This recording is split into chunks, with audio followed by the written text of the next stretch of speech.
It's some 32 minutes after 6. It's time for us to tell you what some of the newspapers are reporting as captured by myjoyonline.com. Roland will take that. I will tell you what the news portals are reporting. Well, so let's start with what the stories are on the front pages, and very soon we'll be looking at what the stories are, and we'll get in there. Okay. So we have Daily Guide, lawyer damns Afoko, and the trial of Gogre Afoko and one other person over the murder of the Upper East Regional Chairman of the New Patriotic Party. Adams Mahama took a dramatic turn on Tuesday when the defense lawyers failed to show up in court, and national security panics over ISIS terror recruits, and there's growing disquiet in the Muslim community following news that some Muslim youth are joining the swelling ranks of the dreaded Islamic State in Iraq and Syria, and the borders between Turkey and Iraq as well. So we'll see how that goes. NDC set BNI on Wontumi, and we know Wontumi, the Ashanti regional chairman of the New Patriotic Party. He's called Bernard Inkwibo-Esiakon. He's a business magnate, a mining magnate in Ghana. And the General Telegraph, I'll be seeking 7th term in Parliament. That's Bagbin. Contrary to reports that he may not be standing, he says, look, I still dare. So please, don't think otherwise. For those who are putting about the posters on social media and saying you're ready for his seat, yeah, he'll be there. And so we also have stop creating unnecessary tension in the country, and that story has been sourced to the Vice President, and Majority Leader in Parliament Bagbin has dismissed report that he would not, I believe this wrong. Vice President Kwesi Amissah-Arthur has called on Ghanaians, especially political leaders, to guard against statements which may create ethnic tensions and divisions among the people. On the front page of the Finder, we have the story: 65-year-old hijack jobs, and civil servants in the country are angry with the presidency for flouting the 1992 constitution, offering contrast to over 65-year-old retired civil servants. We also have oil revenue sinks further, and it's dropped by some 24.4%, and we all know that the petroleum sector around the world is not doing too well. The prices on the commodities exchange market dropping by the day. We're told that it's only the middle of next year that we're likely to see an increment in petroleum prices. So we'll see how that is dealt with, and how we also tend to adjust with our fiscal spending or expenditure, so to speak. At least that will help improve the situation. Published report on Shraj Boars, and we know that the Commissioner on Human Rights and Administrative Justice was sometime indicted, the late Commissioner, and the former Commissioner, so to speak, and says Miss Loretta Vivian Lamte was indicted and an investigative body was constituted. We have not seen the end of that very investigation. And it just happens like many of those investigations are happening in our country. At least now we have the Ghana Integrity Initiative calling out and saying, please make the reports or findings public, so that just like the initial report speculating about how she conducted herself in office were made public, this also should be made public. We're looking at the Business and Financial Times. It talks about Eastwich spending swelling. And we know that Eastwich is on course this year to generate its biggest transaction value ever, after recording 256 million Ghana cedis in spending and merchants in the first 2 quarters of the year. MFI, that's a tax to lead financial inclusion agenda. That's the Ministry of Finance has been called upon to ensure that microfinance institutions see the rapid growth of the sector as a leverage to help improve the country's financial institutions, inclusions, and literacy levels. So those are issues that we can find on the front page of the Business and Financial Times. And that concludes a review of what the stories are on the front pages of the various newspapers, but this time summarized on the news portal myjoyonline.com. Just make sure that you're always on that very news portal, myjoyonline.com, and get the latest updates as far as news is concerned. All right, let me take you back to myjoyonline.com now. ECG ignores cabinet directive cuts power to Koforidua Polytechnic. That's big. Here's the man, the MCE in the Abamfrom area, who is asking residents to bring cement, at least 3 bags. But how much is the 3 bags of cement? Everybody, motorbikes for their own security. Maybe the appeal is not bad. The way he said it, I mean, it's their responsibility. 90 Ghana cedis. 90 Ghana cedis is just. He said. I don't know, sometimes public officials, when they get to certain places, they talk as if, I don't know, are they, like they're not sensitive. As if they're not in tune with the times and don't empathize with the people. Thank you. Yeah. It should be an appeal. You shouldn't force people, because guess what? One person could even afford to give you 100 bags of cement. Sure. Another person could afford to give you 1. Another person may not be able to give you anything at all.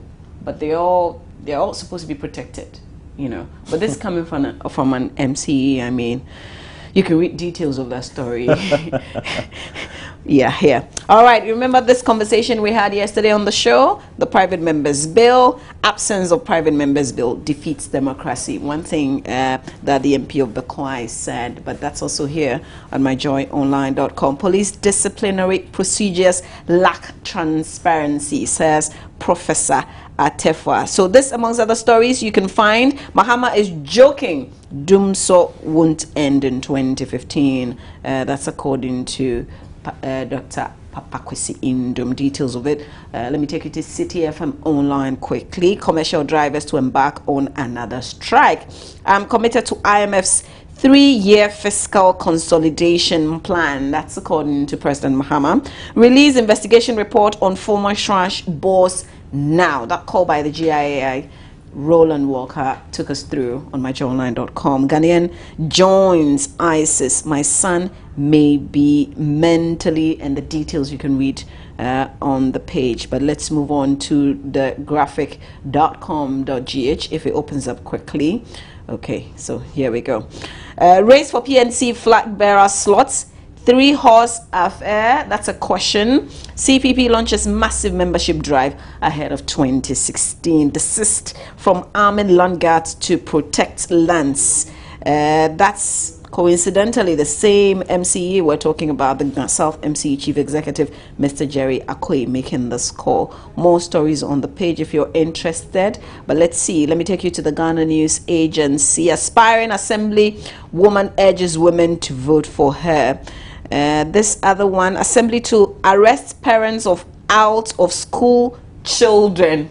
Seriously? Do they have the power to do that? They don't. Okay, let them start. Let's see.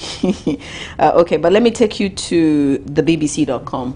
There's a face to the gentleman who's joined ISIS, and that's what I'm showing to you. Picking that from the website, the BBC. That's him. I guess when he graduated from, you know, the KNUST. Look at him, only 25 years. And the story says that he's feared to have left Ghana to join the Islamic State group. His father says it is the first reported case of a Ghanaian joining ISIS. Abdul Latif Alima told the BBC that his son's disappearance was like someone in the family has died. Mohammed Nazir Norte Alima sent him a text message on August 16 to say that he was joining the group fighting in Syria and Iraq. He has not been seen since then, Mr. Alima said. But you can go on to read a lot more about the things that the father said to the BBC, that conversation that I also happened to listen to. But that's the guy, I mean, that's a very young 25-year-old. What could be the motivation? This is somebody who went to university. It's not like he's lacking. If you listen to the father speak, we had the brother also speak early this morning in our news as he spoke to Adom FM. This is not like a struggling 25-year-old. How many 25-year-olds graduate from the university, for instance? So there could be other motivation. I think sometime we can go into it.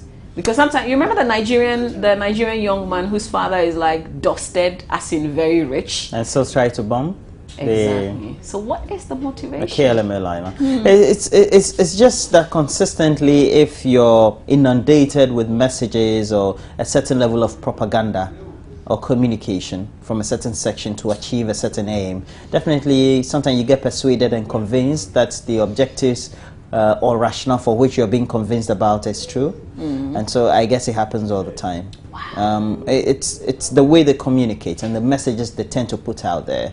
Just like the book they use, the Quran, they would definitely find verses, whether they've been summarized or they've been paraphrased or they've been quoted, whether out of context or not, to back whatever arguments they want to make. And you get convinced over time. Yeah. Over time. For example, we talk about religion all the time, and people say pastors are preaching prosperity messages and asking you that you get divine healing and things like that, whilst you know you have to go and seek medical attention. But somehow you get convinced that if you don't seek medical attention, you still will get healed. So we're just picking. So it's about how you. We're picking aspects of the same good book, whether it's the Quran or it's the Bible or whatever, or the various Sanskrit sects that are used by the Hindus and the Buddhists and things like that. So I was hoping this won't be true. And that's because I don't like Ghana being the spotlight in things like these. I thought that we are like exempted from things such as terrorism and ISIS and all this kind but of even thing. beyond that is the subject of how sometimes Muslims in our part of the world also will be treated when they want to travel elsewhere. That's true. Because you're a Ghanaian, yeah, fine. If you're Roland, you're a Ghanaian, sometimes the scrutiny is not as much. But if, let's say, you are Suleiman and you're a Ghanaian, it also, especially because of this. Yes, you're given extra attention, and the way they'll treat you at the airport and things like that. You'll be detained for some time. They'll look extra at your papers, and it just. It's almost like, you know, they're suspicious of you. You were a suspect even before you did anything wrong. And we know that after the September 11 attacks, many Muslims, and still do in the US, have complained consistently about how they're treated, how they're perceived, and things like that. Yeah, we hope that our own security agencies will be able to do a swift work on this. Hopefully.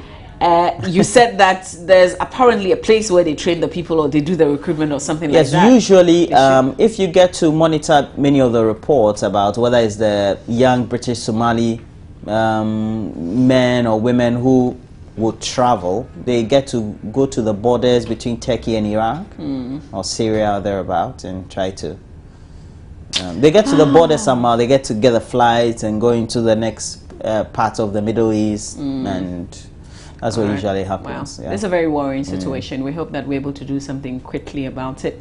We don't want our country being in the news for these reasons. But let me bring you one more story that perhaps make you laugh.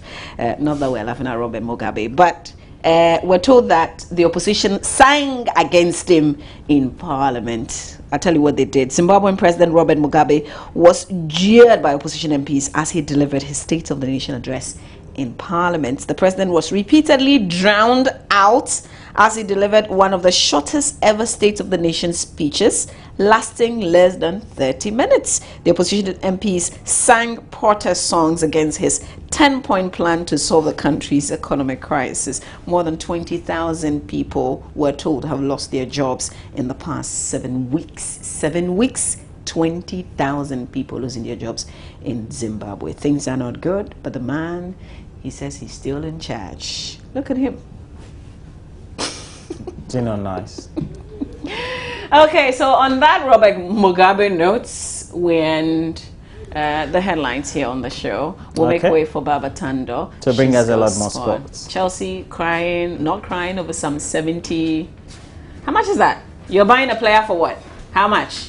Are we buying? There are reports in the media that Chelsea is trying to negotiate with Juventus over Paul Pogba. I mean, I would want him. It will be exciting. Isn't Pogba an original Manchester United? Yes, originally. And then you didn't renew his contract, so he decided to leave. We'll make way for Baba Tando. She's got a lot more sports for us.